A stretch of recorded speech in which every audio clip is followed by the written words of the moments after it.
All right, guys. Well, thank you guys for joining us.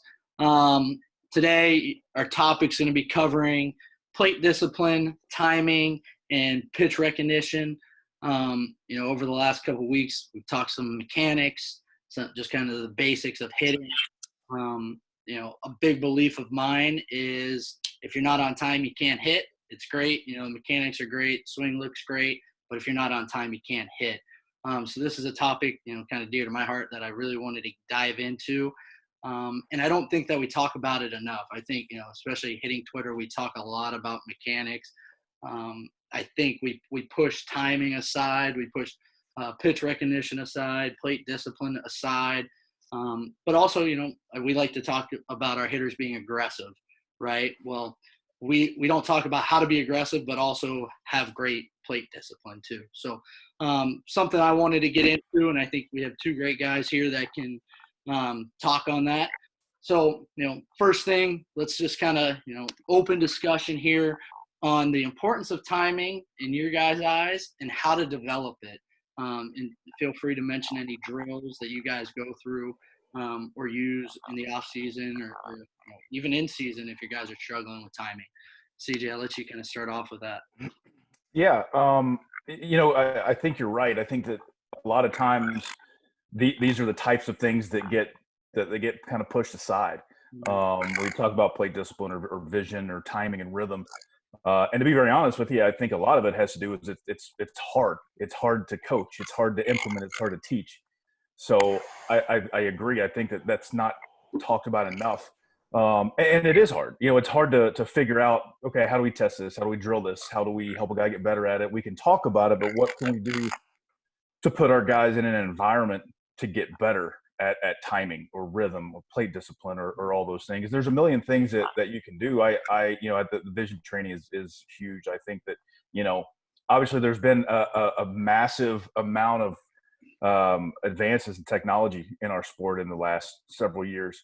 And it's going to keep going. And as we kind of look at now, we're going, okay, we can test everything. So what's left, right? So we have things that can test movements. We have things that can test, how hard we hit it and how high we hit it. I'm really interested in what's the next thing that we can test, and can we start getting into guys' brains, and we can start figuring out how guys think and what their cues are.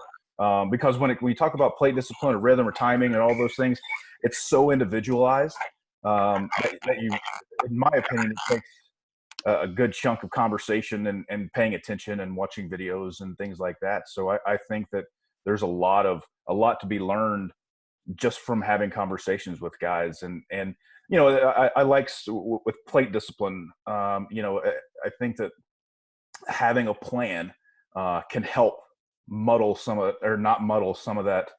those instances to where you're not just looking, it's not see it, hit it, right? And mechanically, yeah, that's what you're thinking is see it, hit it.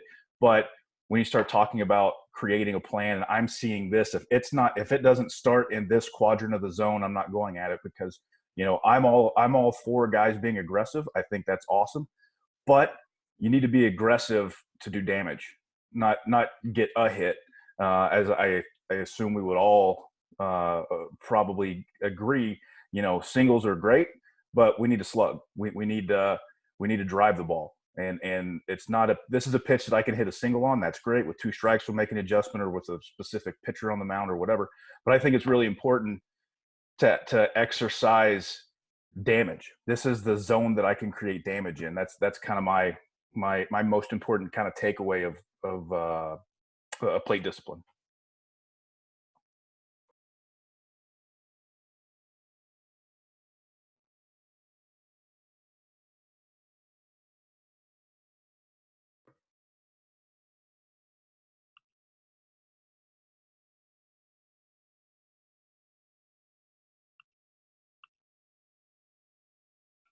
Tyler, you on mute? Yeah, there we are. Sorry. Go ahead. What about you? I think from a couple, just to follow up on CJ's points, I think the tough part about this is that it's very individualized. From a timing standpoint, I think we always think of it as being too late. And I think there's also it's such a fine line because you can be very early, and we've seen the old cookie cutter little league style where it's kind of stride, get your foot down way too early, which leads to leaking and kicking your butt out and all that stuff. So there's such a fine line of perfection of being on time. I think people get a little bit scared away from it. So that from a teaching standpoint, it's tough and it is individualized. I think we've got to really understand the capabilities of each hitter, their decision making, their bat speed, all that good stuff. That's going to allow them to make good decisions, and that kind of coincides with the plate discipline side of it too, where if you've got good bat speed, you can wait longer and you see the ball longer and you can make better decisions. There was a study years ago about, the decision point.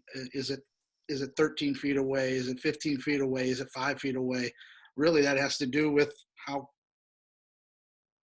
good your swing is, how efficient your swing is. So if I've got a good efficient swing, I can wait longer. I can see the ball a little bit longer. And I always kind of use the idea of I get more data points into the equation to allow me to make a better decision and get my barrel to the ball. So overall, I think it is a difficult, it's hard to measure, like CJ said. So sometimes we shy away from it, but it's I don't want to call it a byproduct because it's almost the biggest part of it. But they all kind of teaching the swing allows you to kind of work backwards and then teach the timing and the plate discipline side of it. Yeah. Now, what kind of drills would you say kind of help start to develop that timing? I know, some places I've been now, we've done machine work, we've done, the BP. What about you guys? What do you guys tend to feel like works best for starting to develop players' timing, right? Go ahead, Neal. I like to a couple of front toss things that I like to do is I kind of flip flop. We're always taught, at least I've always been taught and believe that you work off of the fastball, and it's kind of a rhythm thing where it's foot down swing. If you can get foot down swing at in a almost a bang bang situation, that's where we're in ideal timing. If you're any earlier than that or any later than that, then you're susceptible to leaking or any of those issues that could come up. But so I like, from a front toss standpoint, I like to do a couple different things where I'll work velocity with a changeup. So most of the balls that I'm throwing are going to be velocity, and then I'll do reverse where most of the throws that I'm doing are changeups. But I don't allow them to change up their timing. So it starts to teach them to keep their hands back, even though they're going to get some, their weight's going to come forward, which is going to happen in the game. They're still going to be, we still can focus on, are their hands staying back and allowing them to have a chance. So, and depending on what level of baseball we're at, certainly if you can keep your hands back with an aluminum bat, you're still going to have a chance to do a lot of damage versus some of the things that the pro guys have to deal with. So changing speeds with soft toss, I like to do. I also like, and to be honest with you, I don't know why we call it the Larkin drill. It's how it was taught to me, and I stole it. But we do what we call the Larkin drill, where we set up a tee on the outside half off of the plate with a ball on it, and we'll feed front toss. And every once in a while, we won't deliver the ball, and they'll have to hit the ball off the tee in rhythm. So it prevents them from really getting off balance and losing their athleticism. They're going to react to the ball, and they're going to hit the ball. If the ball's not there, they're going to hit the ball off the tee, which is going to serve a little bit as that timing of a changeup. Yeah. Wams? Yeah, I mean, I think Neal nailed it. I think, to me, I want to create as much havoc as possible. I want to be able to change things up. I want to change speeds, fastball, changeup, mix of breaking ball, machines, velo, whatever. Technology again is awesome, and you can dial up a machine to have the same type stuff as a guy you're facing that day, so he can have similar pitch heights, similar release points, and similar spin rates and velocities and things like that. And just putting guys in a situation where they have to change. Something has to change. You might go from throwing a med ball for 5 minutes to hitting off of a tee, doing some kind of constrained drill, going to regular batting practice, and then get 94 off the machine.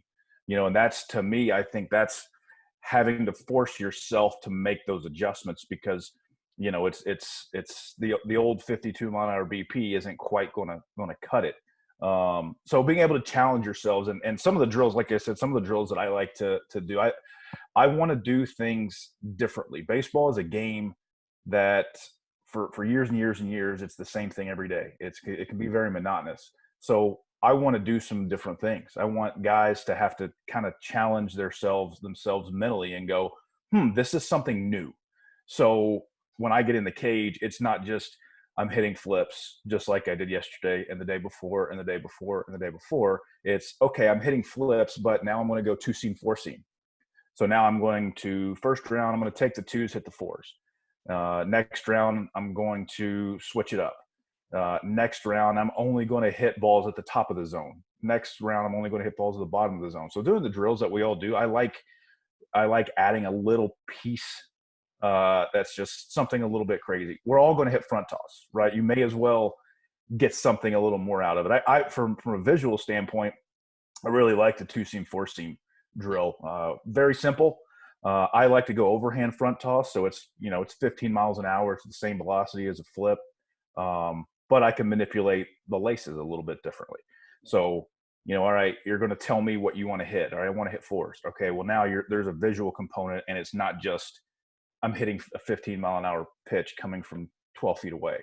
Those are some of the things that I like to do is just adding in a different element.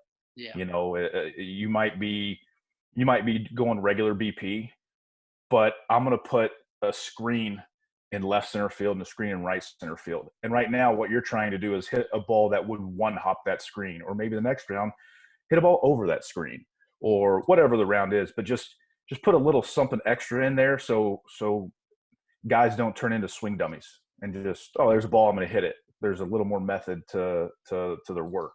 Sure.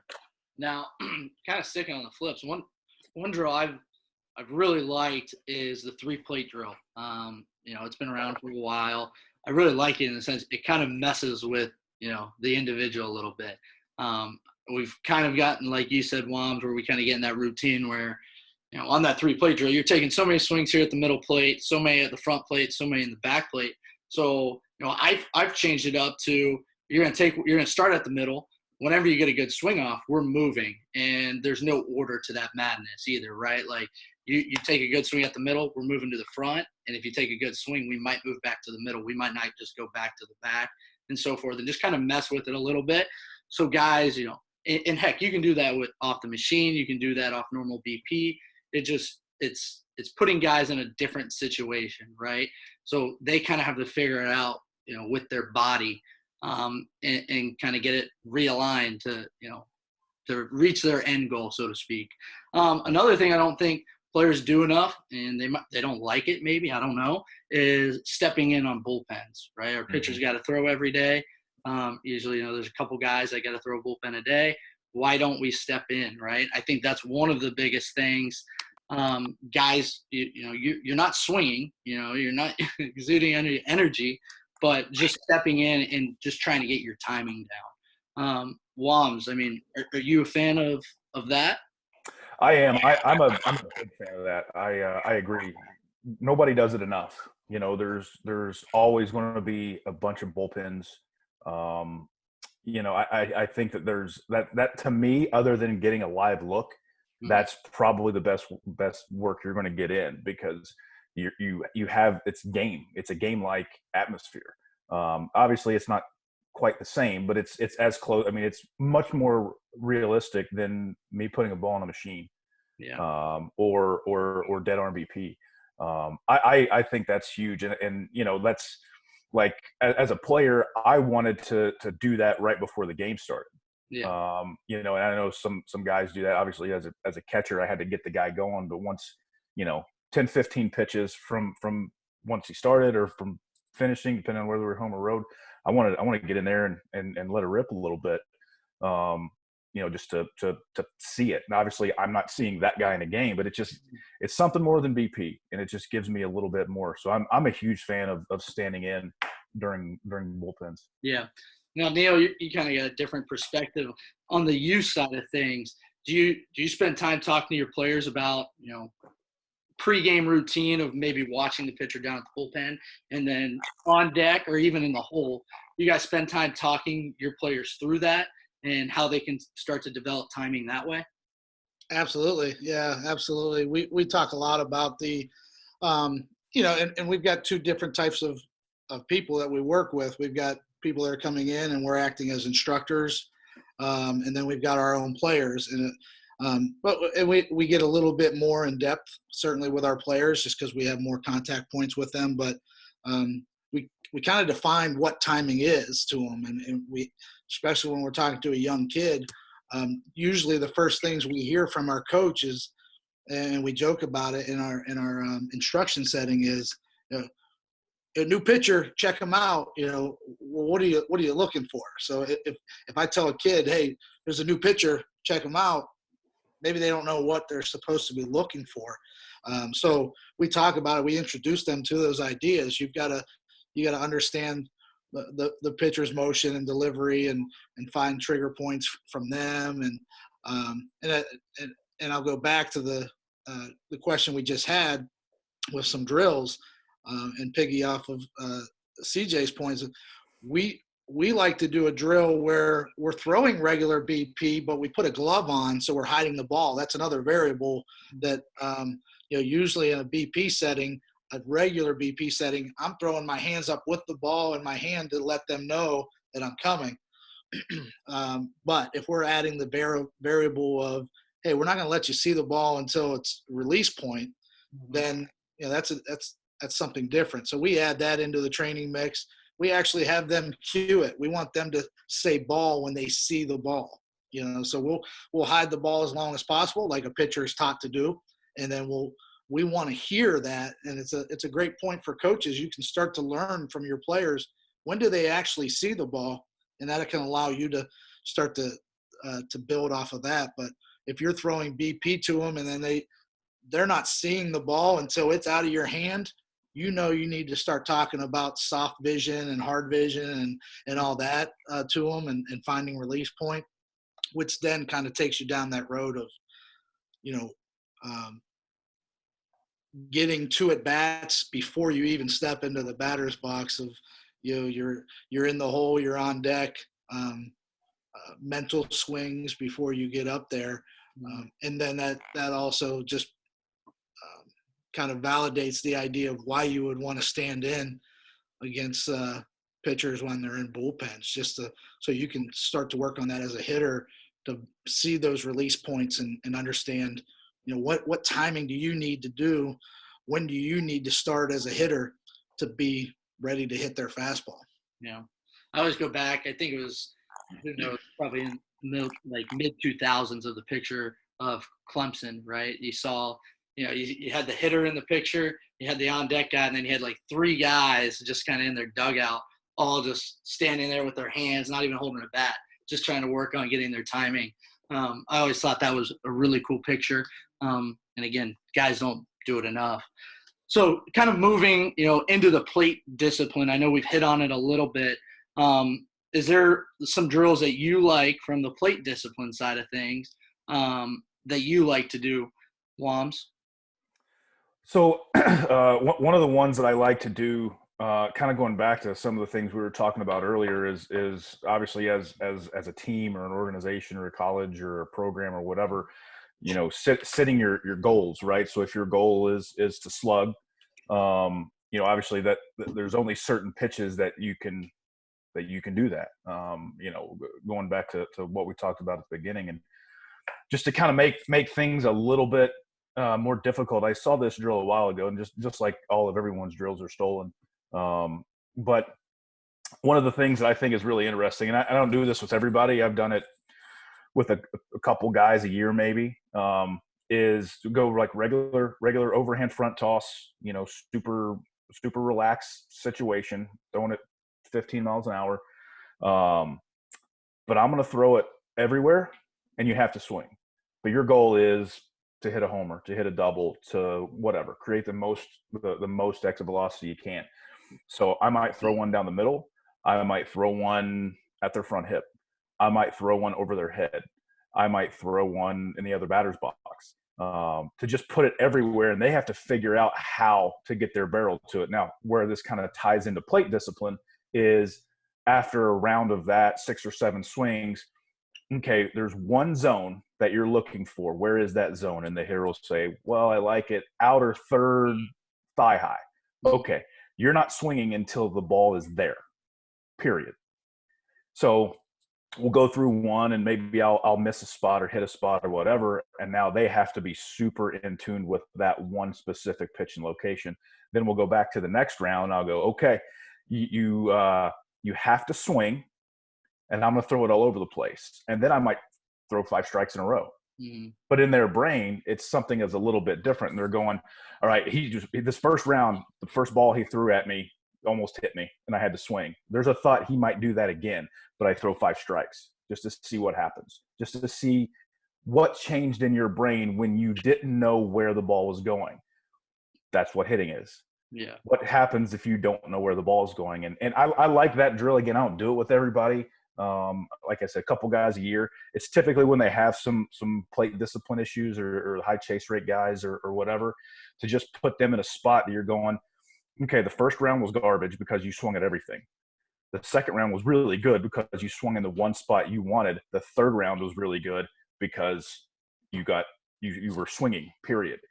Yeah. But it was all inside of that zone. So that's just one drill that I've done in the past that I think it's not a mainstay in most people's toolbox, but it's one that I think is pretty cool to kind of, put that in there every now and then for a guy. Yeah. I call that drill the Vlad drill, just because Vlad was really good at hitting balls out of the zone. Yeah. What would you like to add to that? I think it's interesting points, that CJ makes is that it's mental. There's not a whole lot of physical drills that you can do or creative or gimmicky drills that you can do, because we're teaching them to hit the ball around the plate and understand the strike zone and maybe expand a little bit. But really all we can do is teach them those thoughts and get them uncomfortable in those ideas of, at what points in the count are they going to hit certain things, or what type of pitcher are they going to look for this or that. I always kind of liken it, and maybe this is my issue with my current diet, but we always talk about your plate. If you have the money, you time and resources, what are you going to get to eat? And we'll tease the kids, what are you going to pick to eat? I'm going to pick a steak. So I'm looking for a steak early in the count. But if I'm starving, I got no money, that's late in the count, I'm going to pretty much eat anything. So we try to use that as a visual cue or a mental cue for them. Is you get hungry, you better figure out a way to get something to eat. And I'm not telling you to be passive when you got 2 strikes. We're just going to expand. We're not going to be in protect mode. We still want to do some damage. We're just going to expand that zone a little bit. So I think mentally is the key, as CJ pointed out, just changing those variables a little bit in their mind, giving them a little bit of a doubt of, is this ball going to hit me or not? And working through those counts. And I think we talked about this, Tyler, a couple conference calls ago, of just the players knowing themselves, knowing what they do well. And just like pitchers, hitters can be wild in the strike zone too. I wasn't a very good inside pitch hitter. Inside strikes weren't good for me. They were still strikes, but they weren't good for me. So we have to really teach hitters to understand what they do well, And I think that goes along with the plate discipline side of it. Do things that you do well early in the count, and then later in the count you need to start giving in a little bit. Yeah. One drill I'm sure we've all seen too is the 8-ball drill, where you line up 8 balls across home plate, and whether it's BP front toss, you ask the hitter to mention which ball did it cross, right? A drill that I really like, and I think it's for any level from youth all the way up, is breaking the ball into 3 plates. Get rid of the 8. That can get kind of confusing and it can be difficult. Break it up to 3, right? You have your inside, you have the middle, and you have the away. And like Wam said, with picking your spot, right? All right, this round I'm focusing in has to be inside, right? So I'm only swinging at that stuff. Anything over the middle or away, we're taking. And then next round, switch it up, right? So that, I guess it's kind of leading me to my next question is, how do you guys feel about hunting pitches, right, for hitters? Is that something that you guys encourage, something that you might teach? Neal? Yeah, absolutely. I think that's kind of what I was alluding to when, if I get a chance to choose what I'm going to eat, 9 times out of 10, I'm going to choose a steak. So I think hitters need to know. Now, I think there's some exceptions. I think if especially you get to upper levels and you're facing pitchers that have really good kind of swing and miss stuff, you may start to give in and try to just hit the first fastball that you see. I gave the example the other talk we had about Kanji facing Maddox, where he knew he was going to get something moving in the first 2 swings, so he waited till he get the fastball when he had 2 strikes. But I think hunting puts them in the driver's seat. That cue puts them in the driver's seat, gets them in an aggressive mode, and allows them to. And I don't think we have to be perfect with that. I think you mentioned the 8 ball. If you put 9 balls across the plate, you got 3 across the top of the strike zone, 3 across the middle, and 3 across the bottom half. You take the middle out because everybody better hit that well.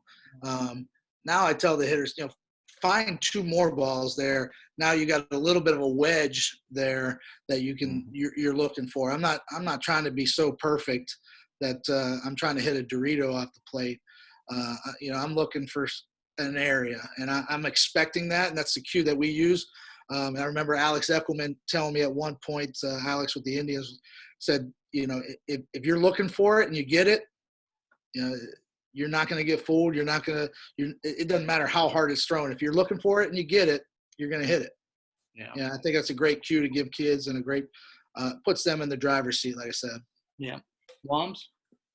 Oh, I agree. I think there's a lot of times, just like Neal said, it puts guys in a more positive mental state when they're going, I'm running this show. This is what I'm going to get, and I'm going to hammer it when I get it. But just like Neal said as well, I also think there's exceptions. You get a guy that has a really good 3-pitch mix and it's all hard.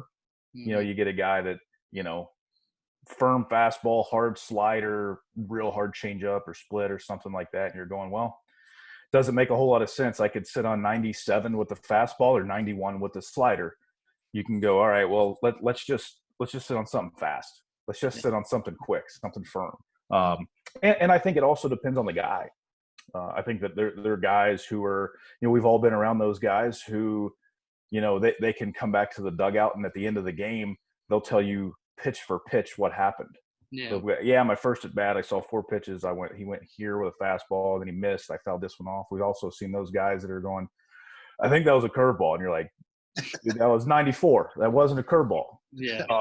Yeah. So I think too, it depends on the guy. The thing that, at least one of the things that I try to kind of pride myself on is figuring out what each guy needs. When a reliever comes in the game, you're going to have guys that want to have every piece of information that we have on a hitter or on a pitcher, and there are guys that, okay, what's his velo, and does he throw a breaking ball? What's his breaking ball? Okay, he's a no curveball, slider, fastball. All right, cool, and that's it. Yeah.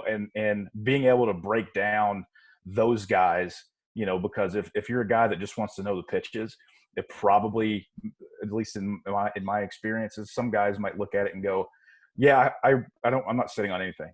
I just want to hit in this zone or this whatever. And some guys, they do need that. I do think that, kind of like what Neal said earlier is as you go up, you have to get better at whichever you are, right? Mm-hmm. If you're a guy that needs to sit on a pitch, then you need to get really good at that.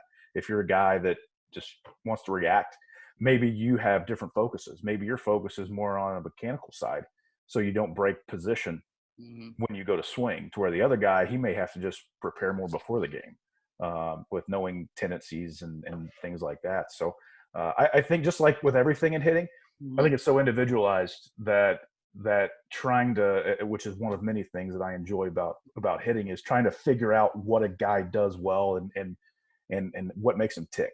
Yeah. What makes him successful? What is he like when he's successful? What is he like when he's not successful? And that's something I think is very interesting to me.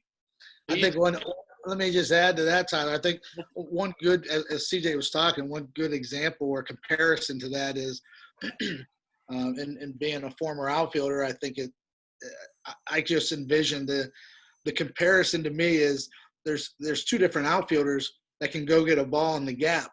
There's the guy that gets a great jump and sees it off the bat and can read it and go get it, may not have blazing speed. Then there's a guy that doesn't really see it well off the bat but has blazing speed and can still go run it down. Yeah. So the result's the same, but they got there in two different ways. The same thing from a hitting standpoint. I think CJ put it perfectly, is some guys have the ability to just see it and hit it, and some guys have to really study and know what they do well, know what the pitcher's going to do, and guess really well and all that. So just a comparison in my head that maybe will help guys out there. Yeah. And CJ kind of started to lead into it a little bit, is pitch recognition, right? And how important is that? And then is that a skill we can develop in hitters, right? It's another thing I think gets lost when, we look at hitting Twitter and listening to all these videos out there, people breaking down the mechanics, but there's never really any pitch recognition. One thing I started to do is, even off of the tee, I'd stand behind an L screen and throw either a fastball or a breaking ball and tell the kids, you're either hitting breaking ball or fastball. Now, they're hitting a ball that's just standing there, but we're starting to read the ball out of hand. Is there anything that you guys like to do as far as pitch recognition? Neal, go ahead. Yeah, no, I think that's definitely one of them. I alluded to that earlier, just seeing the ball out of the hand. I call them spin drills for hitters. So, and CJ hit on this earlier, just getting them to see the ball move, 2-seam, 4-seam spins. And sometimes if you're doing front toss, you're not going to necessarily get a break in the ball like you would with a regular breaking ball, but they can start to understand spins. You can, if you get back a little bit further and start to get a little bit tighter with the spin and see the dots and talk about all that. I think those are some important drills that, is it 100% perfect that what you're going to see in the game? Probably not, but it gets them at least starting to recognize pitches, see pitches, thinking that way. I think one of the other things too is just kind of the trajectory of the ball. And I think this goes with it, but one thing I like to do in a BP setting is change my arm slot a lot. I don't have to worry about saving my arm for anything anymore. So a lot of times I'll go back to back, where I'll go straight over the top, 3/4 sidearm, and mix it up for the hitter, just to change those variables, change where they have to see the ball, and give the ball a different spin. So just some different variations. It's still BP, but it's I'm not able to, maybe, and most coaches probably aren't able to, in a 40-foot, 50-foot distance, create the breaking ball. Now the hack attacks, and we like to use the short hack attack and the tall hack attack together, so we can mix up and give them fastballs off the short one, breaking balls off the tall one. So they're seeing it a little bit earlier as we put the ball into the machine, but it's still giving them some semblance of game-like decision making. Seeing out of the hand. Now, Wams, you hit on it a little bit earlier about vision training, right? Feel free to kind of go more into detail on that and how that affects pitch recognition. Yeah, I think just like a lot of the things we're talking about, it depends on the guy, Mm-hmm. right? I mean, if you look at like the average MLB vision is better than 20/20, right? So it's not necessarily the visual component that you need to be focused on. It is the pitch recognition part, right? It's if you have bad eyes, that is step one to help with this, right? So now most of the guys that a good chunk of guys, if they're hitters, especially once they get older and they become good hitters, they probably all have some solid vision. It may not be better than 20/20, maybe 20/20, whatever it is, but that's kind of the first part. So to me, I think it's really important to figure out what you're working with. It's just as important as, if you're working with a guy, and I mean, it's important to know if he tore his ACL 2 years ago, because that might change how he moves, or he had Tommy John as a 16-year-old.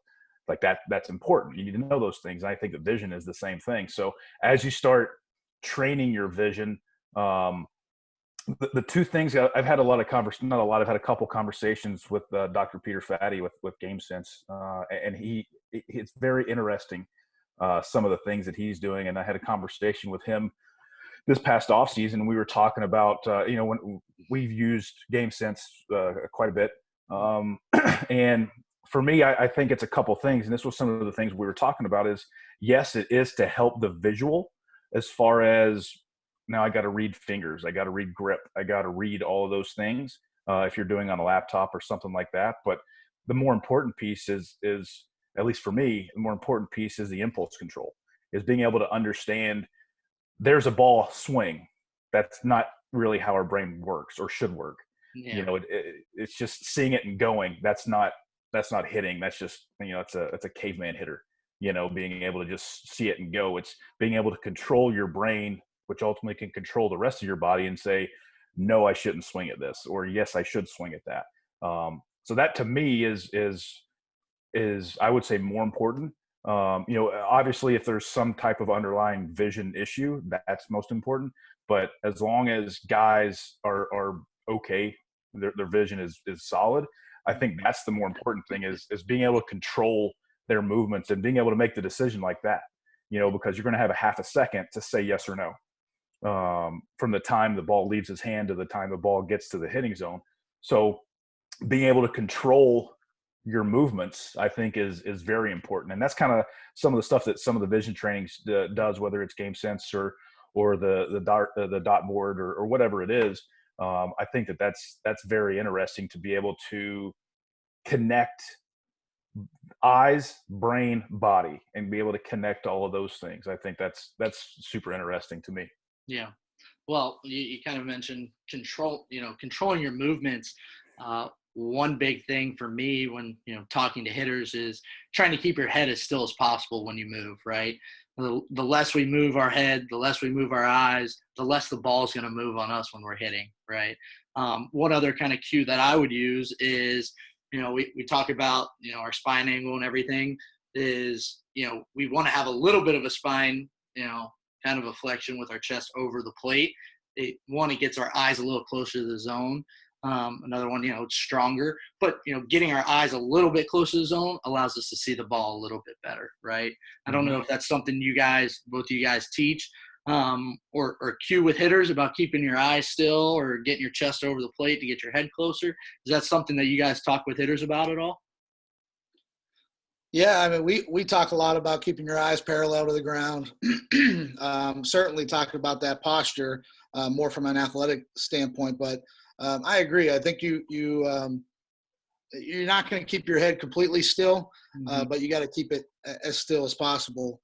The other cues we use is that you have to read the ball, not see the ball. And with some of the younger hitters that we're working with, give the example. I can open up a book and you can see that there's words in it, but until you focus in on those words, you're not reading it. And that's what we have to do with a baseball.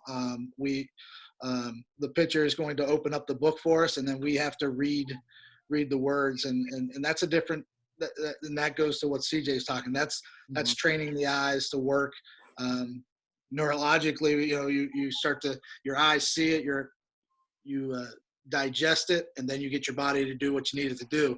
That's fascinating stuff, and people probably smarter than I am or can connect all those dots. But I think all of those are trainable, and I think those cues are important. That we, the simplest thing is, can we keep our eyes parallel, keep our head as still as possible, and still be able to do a violent move? Yeah. CJ? Yeah, I agree with what Neal said. I think that I've used those cues less from a vision standpoint, and more just from a posture standpoint. Because I think that at least in my experience, I think guys understand that part better. Instead of saying, "Hey, keep your eyes here," you talk about posture. Now, guys, it's if you do this with your posture, then your head will stay still. It's just an easier feel, I feel like, and that's what it is, right? We've all talked about cues, and that's the thing with a cue. A cue, there is no bad cue. Yeah. There may be a bad cue for that player, but there's no such thing as a bad cue if it gets a response that you're trying to get, then it's not a bad cue. It's solid. So I agree. I think that putting yourself in that position, having your eyes in a better spot to see the ball. I mean, if you can't see, you can't hit it.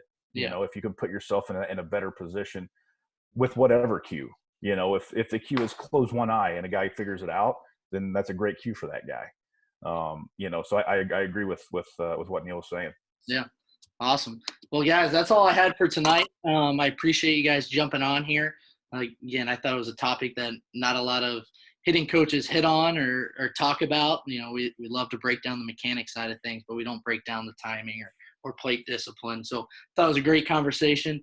Thank you guys again. Hope you guys enjoyed and take something away from it as well. Awesome. Appreciate it. Yep. See you guys. See ya. Nice.